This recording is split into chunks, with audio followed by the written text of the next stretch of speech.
नमस्कार, capital TV का खास शो राहुल का अग्निपथ देख रहे हैं आप। मैं हूं आपके साथ पूजा। संसद का मॉनसून सत्र चल रहा है। हालांकि ये सत्र काफी हंगामेदार रहा है। ज्यादातर समय विरोध प्रदर्शनों और नारेबाजी में ही निकल रहा है और यही कारण है कि सत्र नियमित रूप से चलाने को लेकर आज सर्वदलीय बैठक का आयोजन किया गया।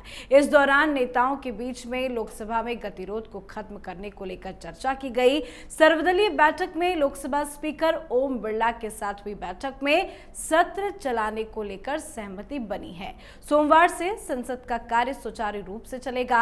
ऑपरेशन सिंदूर पर चर्चा होगी, पर सवाल यही है, सरकार तो पहले से ही चर्चा के लिए तैयार थी, पर विपक्ष क्यों समझने को तैयार नहीं था?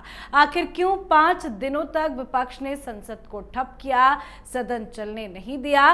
तो विपक्ष के विरोध को लेकर आज चर्चा करेंगे। साथ ही आपको बता दें, दिल्ली में आज कांग्रेस का ओबीसी महासम्मेलन हुआ। कास्ट सेंसस के बाद अब कांग्रेस ओबीसी वाला दांव आजमाना चाहती है। इस सम्मेलन में खड़गे ने राहुल गांधी की जमकर तारीफ की है। उन्होंने कहा कि राहुल गांधी पिछड़ों वंचितों का साथ देते हैं, उनका समर्थन करते हैं, उनके हक के लिए लड़ते हैं। ओबीसी की जाति जनगणना होनी चाहिए, ये कहने की हिम्मत सिर्फ राहुल गांधी ने दिखाई है। हम सबको राहुल गांधी का साथ देना है। तो राहुल गांधी ने भी मोदी सरकार को घेरा है। तो आखिर क्यों बिहार चुनाव से ठीक पहले कांग्रेस ने ओबीसी महासम्मेलन बुलाया, इसको भी समझेंगे। और इन मुद्दों पर चर्चा के लिए मेरे साथ स्टूडियो में मौजूद हैं कैपिटल टीवी के एग्जीक्यूटिव एडिटर राजीव जी। सर, आपका बहुत बहुत स्वागत है। धन्यवाद। सबसे पहले संसद के मॉनसून सत्र को लेकर चर्चा कर लेते हैं। आज 5वां दिन था, आज भी विपक्ष ने जमकर विरोध किया और अब कह रहे हैं कि ठीक है, सोमवार से हम सुचारू रूप से चलने देंगे संसद। देखिए, इनकी मांग थी 2, मतलब एक ऑपरेशन सिंदूर पर। पहली मांग को पहले दिन जब इन लोगों ने डिस्टर्ब किया संसद को, तो उसके बाद मान ली गई। उसके पहले भी सर्वदलीय बैठक में ये बात चली थी कि ऑपरेशन सिंदूर के ऊपर चर्चा कराने के लिए सरकार तैयार है और संसद में जब उसके लिए शेड्यूल होगा, बिजनेस एडवाइजरी कमेटी की बैठक होगी, तय हो जाएगा कितने घंटे चर्चा होनी चाहिए, किन दिनों चर्चा होनी चाहिए, कौन कौन सी परिस्थितियां होनी चाहिए। ये सारी बातें क्लियर हो चुकी थी, लेकिन फिर भी इन लोगों ने डिस्टर्ब किया। इन लोगों ने एक सप्ताह के अंदर पार्लियामेंट का करोड़ों रुपया बर्बाद करवाया। उसके साथ कई इंपॉर्टेंट बिल थे, जैसे गोवा में एसटी की विधायकों की संख्या निर्धारित करनी थी, उसके लिए एक बिल लाया गया। लेकिन उस बिल पर चर्चा हो उससे पहले इन लोगों ने हंगामा कर दिया, राज्यसभा में वो बिल इंट्रोड्यूस नहीं कर पाए। उसके बाद ये कुछ जो मछुआरों की समस्या को लेकर एक बिल लाई जानी थी, उस बिल पर भी इन लोगों ने हंगामा करके चर्चा खत्म कर दिया। ये ओबीसी की बैठक करवा रहे हैं, एसटी एससी ओबीसी की बात करते हैं, लेकिन शेड्यूल ट्राइब के लिए जो सरकार सुविधा दे रही है उसके बारे में संसद के अंदर बिल आए, उस पर आपकी सहमति नहीं बनती। लेकिन आप पार्लियामेंट का पैसा बर्बाद करने में लगे रहते हो। 5 दिन का समय, अगर पहले दिन इन लोगों ने कह दिया होता ऑपरेशन सिंदूर पर चर्चा होनी है, अगले सप्ताह होगी, क्योंकि प्रधानमंत्री भी बिजी हैं और आपका मानना है कि प्रधानमंत्री को उपस्थित होना जरूरी है, ये सहमति बन गई थी। दूसरा मुद्दा था एसआईआर पर, कि एसआईआर पर चर्चा होनी चाहिए, क्योंकि रात में इन लोगों ने मीटिंग की, सुबह में पार्लियामेंट के अंदर ही एलओपी के चैम्बर में, यानी राहुल गांधी के चैम्बर में मीटिंग हुई और इन लोगों ने उसी समय से हंगामा शुरू कर दिया। सरकार ने स्पष्ट तरीके से आज भी कह दिया है, हो सकता है कि मंडे को भी इन लोगों को लगने लगे कि सरकार ने हमारी दूसरी मांग स्वीकार नहीं की, इसलिए हंगामा करना चाहिए। लेकिन अभी सरकार ने सीधे तौर पर कह दिया कि एसआईआर का मुद्दा चुनाव आयोग का है। चुनाव आयोग ये प्रक्रिया ला रही है और उसका संसद के अंदर उस पर चर्चा, सरकार कैसे उसका जवाब देगी? सरकार क्यों दखल दे इस मुद्दे पर? सरकार क्यों दखल दे? अगर आप ये मानते हो कि सरकार को चुनाव आयोग के कामों में दखल देना चाहिए, तो फिर चुनाव आयोग इंडिपेंडेंट इकाई कैसे रहेगी? फिर तो ये कहा जाएगा कि सरकार ही चुनाव आयोग से करवा रही थी और सरकार ही उसे दबाव बनाकर उसे बंद करवा सकती है। तो चुनाव आयोग का अपना काम है, वो अपने काम कर रही है। वैसे में सरकार इस बात पर चर्चा करे तो जवाब कौन सा देगा? किस मंत्रालय के पास चुनाव आयोग की जिम्मेदारी है जो उस मंत्रालय से सवाल पूछोगे और उसके मंत्री जवाब देंगे? इसके लिए तो चुनाव आयोग के अधिकारी को या इलेक्शन कमिश्नर को या चीफ इलेक्शन कमिश्नर को, इन लोगों को संसद में बुलाना पड़ेगा। तो उसके लिए आपके पास पार्लियामेंट्री कमेटी है जिसमें राहुल गांधी जाते नहीं हैं। पार्लियामेंट्री कमेटी में जब चर्चा होती है किसी मुद्दे पर, तो उस समय जो जिससे संबंधित वो मुद्दा रहता है उसे पार्लियामेंट्री कमेटी के पास बुलाने के लिए भेजा जाता है, उसको नोटिस जाता है, वो आकर जवाब देता है, चाहे वो संवैधानिक इकाई हो या कोई इंडिविजुअल हो जिसके ऊपर आरोप लगा हो या बिजनेस बॉडी हो, कोई भी हो, उसको पार्लियामेंट्री कमेटी के पास पेश होने के लिए नोटिस भेजा जा सकता है। लेकिन संसद के अंदर जहां राज्यसभा में या लोकसभा में सांसद बैठते हैं, मंत्री बैठते हैं, वहां पर चीफ इलेक्शन कमिश्नर को बोलोगे कि आप अपने डाटा लेकर आओ, और कोई मंत्री उनके बदले में उनका रिप्रेजेंटेटिव बनकर जवाब तो दे नहीं सकता, इसलिए यह सुनवाई नहीं होगी। लेकिन इस बीच में 5 दिन का ये संसद का जो मॉनसून सत्र चला, जिसको राहुल गांधी के इशारे पर सब लोगों ने बर्बाद कर दिया, उसमें जो खर्च हुए हैं, जो डाटा सामने आए हैं, उस पर तो राहुल गांधी के खिलाफ जुर्माना लगना चाहिए।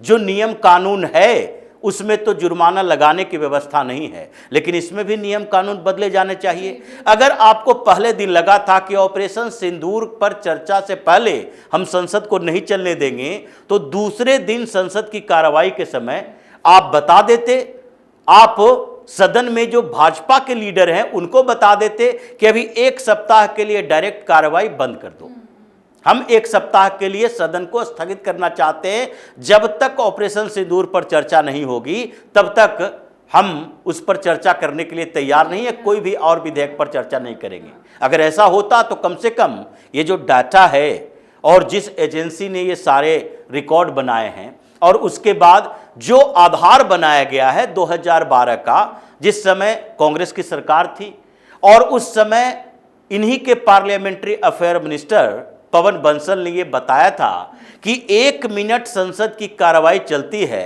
तो खर्च 2.5 लाख रुपया होता है, पर मिनट 2.5 लाख रुपया, 1.25 लाख रुपया लोकसभा में और लगभग 1.25 लाख रुपया ही राज्यसभा की कार्रवाई में। हर मिनट इतना खर्च होता है और उसे बर्बाद किया जा रहा है। हर मिनट उतने खर्च होने का मतलब है कि 2012 से 2025 तक वो बढ़ ही सकता है, घटेगा तो नहीं। और उसके अनुसार भी अगर देखें तो 1 घंटे में आप 1.5 करोड़ रुपया खर्च करते हो, और लगभग 6 घंटे तक ऑलमोस्ट माना जाता है कि एक दिन में 6 घंटे तक लोकसभा और 4.5 घंटा के आसपास राज्यसभा की कार्रवाई चलती है। मतलब दोनों को मिला के लगभग 10 घंटे की कार्रवाई चलती है। अब 10 घंटे अगर कार्रवाई चल रही है तो लगभग 15 करोड़ रुपए पर डे का खर्च आ रहा है।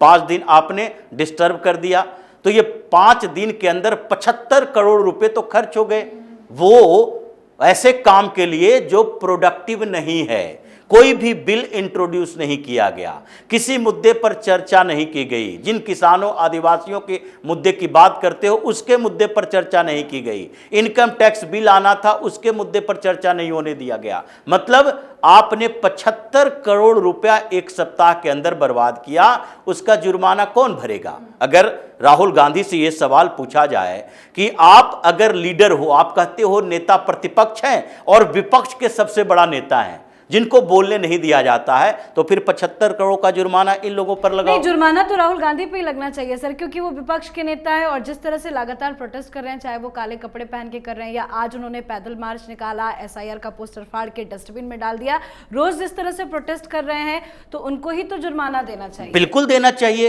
और इन लोगों ने अपने लोगों को सेट करके रखा है, जैसे KC वेणुगोपाल, जिसको स्पीकर ने पूरे सभा के अंदर ऐसी फटकार लगाई कि आप बिल में आते हो, आप वहां प्ले कार्ड लेके आते हो, उसके साथ मेज थपथपाते हो, हंगामा क्रिएट करते हो और कहते हो कि देश की सबसे पुरानी पार्टी है। आपको डेकोरम मालूम होना चाहिए, आपको संसदीय परंपराएं मालूम होनी चाहिए। आपने सबसे ज्यादा समय तक शासन किया है, मतलब पार्लियामेंट के अंदर सत्ताधारी पार्टी सबसे ज्यादा समय तक आप रहे हो, और फिर भी अभी खुद भी हंगामा कर रहे हो और अपने सांसदों को भी हंगामा करवा रहे हो, रोक नहीं रहे हो। इसलिए KC वेणुगोपाल को सबके सामने स्पीकर ने डांट लगाई। वही राज्यसभा में हरिवंश जी थे और उन्होंने खड़गे को बोला कि मल्लिकार्जुन खड़गे ये नेता प्रतिपक्ष हैं, राज्यसभा में बुजुर्ग नेता हैं और ये किसी को बोलने नहीं देते राहुल गांधी की तरह। उनको बोला गया कि भाई पहले मंत्री को बोलने दीजिए, पहले एक सांसद जो राज्यसभा में रिटायर होने वाले हैं उनके लिए ये लास्ट सदन होगा, उसके बाद रीनॉमिनेट होके आएंगे नहीं आएंगे पता नहीं, तमिलनाडु के सांसद हैं, इनको बोलने का मौका दे दिया जाए। लेकिन खड़े हो गए मल्लिकार्जुन खड़गे और जयराम रमेश पीछे से, दूसरे सांसद कहने लगे एलओपी जब खड़े हैं तो उनको बोलने दिया जाना चाहिए, मौका जैसा आता है उसके अनुसार बोलने दिया जाएगा कि आपके खड़े होने उठने बैठने के अनुसार बोला जाएगा। इसीलिए मल्लिकार्जुन खड़गे को पिछली बार कहा गया था कि आप उठक बैठक मत कीजिए क्योंकि आपके घुटने में दर्द होता है, आप एक बार खड़े हो जाएं एक बार बैठ जाएं, क्योंकि उन्होंने बार बार कहा मुझे उठने बैठने में समस्या होती है। तो ये जो सदन का सत्र के दौरान इन लोगों ने किया है, अब यह प्रावधान होना चाहिए या तो सदन की कार्रवाई चले या न चले, और जो चलने न देने के लिए जिम्मेदार हो उसके ऊपर जुर्माना लगना चाहिए। ये राहुल गांधी के ऊपर 75 करोड़ का जुर्माना ठोको,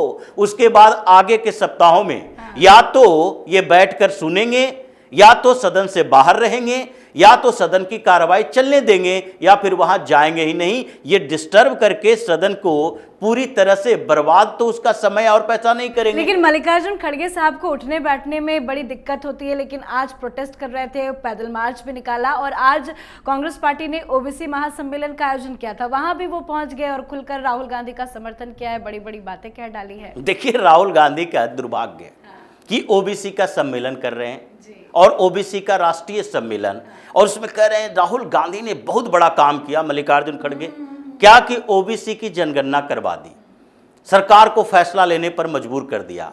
तो राहुल गांधी अभी अभी तो पैदा हुए नहीं, राजनीति में 2004 से हैं और उनके पहले इनके बाप दादाओं की ही पार्टी रही है।